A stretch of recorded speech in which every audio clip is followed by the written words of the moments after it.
Sapagkat gayon na lamang ang pag-ibig ng Diyos sa sangkatauhan, kaya't ibinigay niya ang kaniyang kaisa-isang anak, upang ang sino mang sumampalataya sa Kanya ay hindi mapahamak, kundi magkaroon ng buhay na walang hanggan.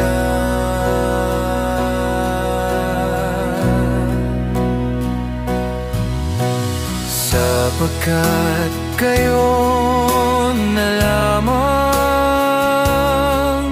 ang pag-ibig ng Diyos sa sangkatauhan, kaya't ibinigay niya ang kaniyang kaisa-isang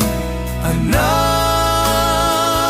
upang ang sino mang sumampalataya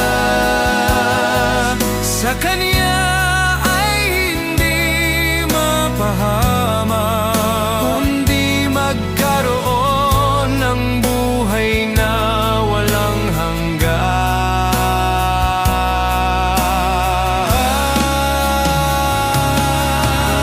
Sapagkat gayon na lamang